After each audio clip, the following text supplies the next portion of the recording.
Hello friends, नमस्कार दोस्तों। Knowledge for life group में आपका हार्दिक स्वागत है, वेलकम। तो दोस्तों, ये मैथमेटिकल रिप्रेजेंटेशन ऑफ इंटरफेरेंस या फिर ये एनालिटिकल ट्रीटमेंट ऑफ इंटरफेरेंस, व्यतिकरण का गणितीय विश्लेषण पढ़ रहे हैं। सबसे पहले आपने परिणामी विस्थापन, फिर परिणामी आयाम, फिर परिणामी तीव्रता, और आज हम इसमें किस में कलांतर और पथांतर में हम एक रिलेशन ले रहे हैं। कलांतर और पथांतर यानी दो तरंगे हैं, उनमें मान लीजिए कुछ कोणों का अंतर है और कुछ पथ का अंतर है। तो उन दोनों में जब कलांतर और पथांतर होगा तो क्या रिलेशन है, एक इम्पॉर्टेंट रिलेशन जो इस पूरे चैप्टर में बार बार हम यूज में लेंगे। तो इसको थोड़ा समझने के लिए इस तरह से कोई वेव्स है और वो वेव्स यूं में मूव कर रही है। एक दूसरी वेव्स है जो थोड़ी सी आगे इस तरह से मूव कर रही है। तो इनमें ये जो फेज डिफरेंस है, ठीक है, ये y, ये 0, ये आपके दोस्तों पाई, 2 पाई जानते हो गया, 3 पाई, 4 पाई, या हम t, 2t, या ये t/2 होता है कंप्लीट चक्कर में, 3t/2, 2t, ये हम t के अकॉर्डिंग ले लेते हैं।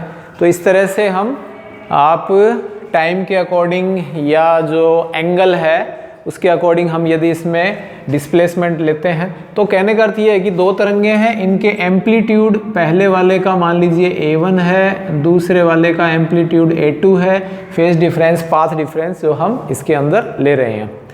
तो एक हम कंप्लीट साइकिल की बात करें, एक पूरा चक्कर बात करें, यानी यहाँ से एक तरंग जब यहाँ पहुँच जाती है तो एक यहाँ से यूँ यहाँ आ गई एक कंप्लीट चक्कर में। तो इसके लिए जो दोस्तों आपके कुल तरंग दैर्ध्य है वो कितनी होती है, लैम्डा। कुल जो पथ का जो डिफरेंस है वो तो पथांतर है, लेकिन कुल जो पथ है एक कंप्लीट साइकिल के लिए वो कितना होता है, लैम्डा। आई थिंक क्लियर है, जिसे हम तरंग दैर्ध्य कहते हैं। और कोणों के लिए पाई और 2 पाई, पाई और कितना होता है, 2 पाई। तो एक कंप्लीट साइकिल, एक पूर्ण चक्कर के लिए कुल कलांतर के आधार पर कुल कोण कितना हो गया, 2 पाई, और कुल जो आपके ये पथ हो जाएगा वो क्या होता है, लैम्डा। अब मान लीजिए कुछ पथ में डिफरेंस है और कुछ कोण में डिफरेंस है, तो सिंपल सा हम ले लेते हैं कलांतर अपॉन 2 पाई और पथांतर अपॉन क्या आ जाएगा, लैम्डा। इसको डायरेक्ट भी लिख सकते हैं, थोड़ा सा मैंने आपको यहाँ क्लिक करने का, थोड़ा समझाने का, थोड़ा सा आपस में कनेक्ट करने का प्रयास किया है जिससे आपको इजीली क्लियर हो। यानी कलांतर बटे कुल कोण, पथांतर बटे कुल पथ, ठीक है, यानी phase difference upon total phase, और path difference upon total path, जिसको हम वेवलेंथ कह देते हैं।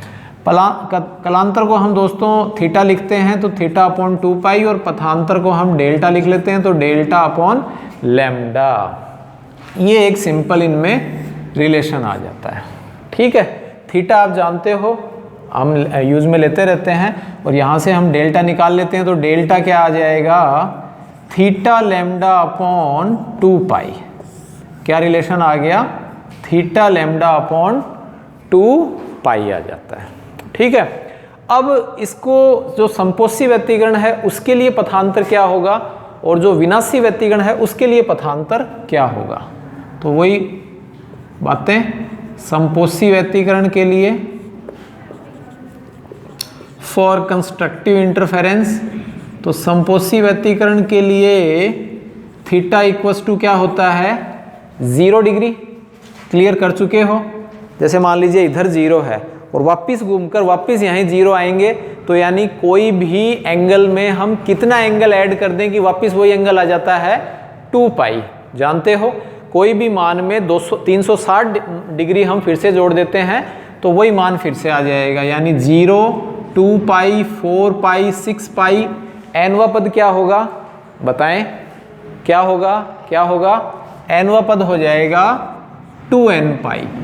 एनवा पद क्या हो जाएगा, 2n पाई। n क्या है, n है दोस्तों नंबर ऑफ, n है नंबर ऑफ इंटीजर ले लीजिए या फिर होल नंबर, ठीक है, ये होल नंबर है, ये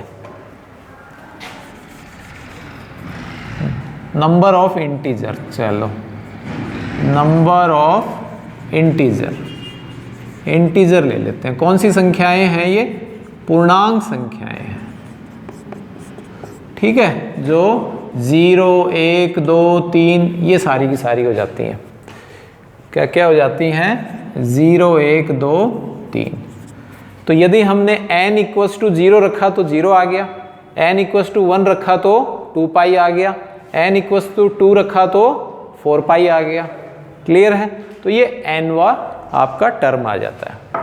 तो इस nवें टर्म को हम यहाँ यूज में लेके डेल्टा की वैल्यू निकाल लेते हैं। तो डेल्टा इक्वल्स टू क्या आ गया? 2n पाई लैम्डा अपॉन 2 पाई, यानी 2 से 2 कैंसिल हो गया, पाई से पाई कैंसिल हो गया, तो डेल्टा इक्वल्स टू क्या आ गया? n lambda. Delta equals to क्या आ जाएगा? n lambda. तो संपोषी व्यतिकरण के लिए जो पथांतर है वो लैम्डा का कौन सा गुणज होता है? पूर्ण गुणज या फिर पूर्णांक गुणज होता है। ठीक है, तो ये आप लिखिए पॉज करके। हाँ तो दोस्तों, ये लास्ट में जो आपके आई है कि जो पथांतर है वो संपोषी व्यतिकरण के लिए पथांतर किसका? लैम्डा का कौन सा गुणज है? पूर्ण गुणज है। ये आप जानते हो, प्रीवियस 5वीं 6ठी क्लास में शुरू हो जाती हैं। एक नेचुरल नंबर होती हैं, प्राकृत संख्याएं जो 1 से शुरू होती हैं, एक होल नंबर होती हैं, पूर्ण संख्याएं जो 0 से प्रारंभ होती हैं, और एक इंटीजर नंबर होती हैं जिसमें 0 भी आता है, पॉजिटिव वाली भी आती हैं और नेगेटिव वाली भी आती हैं। ठीक है, एक परिमेय संख्याएं होती हैं, कुछ अभाज्य संख्याएं, वो एक अलग है। तो यहाँ हम ये पूर्ण संख्याएं ही ले रहे हैं। तो number of whole, number of whole यानी पूर्ण संख्याएं, कौन सी संख्या ले लेते हैं? पूर्ण संख्याएं ले लेते हैं।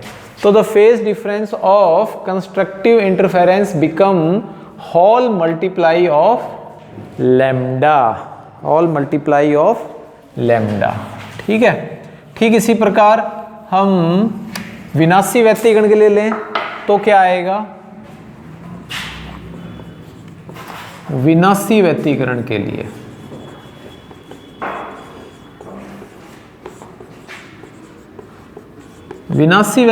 लिए थीटा इक्वल्स टू कितना है? 180, यानी कि पाई।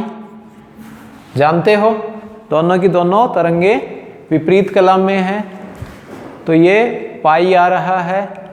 और फिर उसके बाद में पाई के बाद कितना आ जाएगा दोस्तों? 3 पाई, 5 पाई। nवा पद क्या होगा? सारी की सारी विषम संख्याएं चल रही हैं, तो 2n + 1 ले लीजिए या -1 इंटू पाई आ गया, 2n - 1। हाँ तो दोस्तों, इसमें हम आगे विनाशी व्यतिकरण के लिए जो पथांतर है वो पाई होता है 180, और वापस घूमकर वहीं आ जाएं तो 3 पाई, 5 पाई, और nवा पद है वो 2n + 1 भी लिख देते हैं कुछ किताबों में, और कुछ में -1 भी लिख देते हैं। +1 -1 कैसे क्यों लिखते हैं? यदि आप n इक्वल्स टू 0, 1, 2, 3 यहाँ से शुरू करते हैं तब तो ये 2n + 1 हो जाता है। और यदि हम n इक्वल्स टू 0 न लेकर कहाँ से शुरू करें?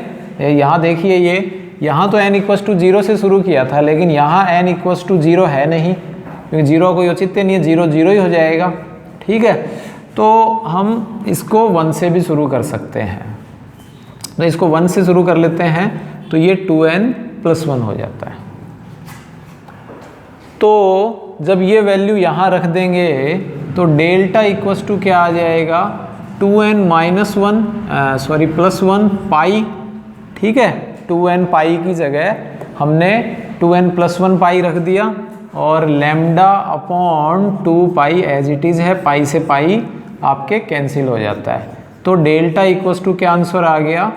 2n + 1 lambda upon 2। क्या आ जाएगा? 2n + 1 lambda upon 2। यानी विनाशी व्यतिकरण के लिए जो पथांतर है वो लैम्डा अपॉन 2 का कौन सा गुणज है? विषम गुणज होता है। कौन सा गुणज है? विषम गुणज। n इक्वस टू आप 1 रख लोगे तब तो ये 3 बन जाएगा, 0 ही लेना पड़ेगा है ना। यदि प्लस लेते हो तो, माइनस लेते हो तब n इक्वस टू 1 से शुरू करेंगे। तो +1 ले लेते हैं तो n इक्वस टू आपने 0 रख दिया तो क्या आ गया? पाई आ जाएगा ना। अरे n इक्वस टू ये यहाँ हम रख लेंगे तो ये यहाँ n इक्वस टू यदि हम 0 रखें तो ये कितना आ गया? पाई। और 1 रखें तो कितना आ गया? 3 पाई। 2 रखें तो 2 2 जा 4 और 1 5 पाई। ठीक है, तो लिखिए आप इसको, फिर एक लाइन अपन और लिखवा देते हैं लास्ट में। हाँ तो दोस्तों, इस तरह से विनाशी व्यतिगण के लिए जो पथांतर है वो λ/2 का कौन सा गुणज है? विषम गुणज होता है। ठीक है, for destructive interference the path difference become odd number multiplier या odd number multiply of λ/2। तो इस तरह से ये व्यतिगण का जो गणितीय विश्लेषण है, एनालिटिकल ट्रीटमेंट ऑफ इंटरफेरेंस, ये आपका यहाँ कंप्लीट हो जाता है। आई होप ये आपको समझ में आ गया होगा। नेक्स्ट वीडियो में हम यंग डबल स्लिट एक्सपेरिमेंट करेंगे और उसको आप देखें। तब तक ऑल द बेस्ट।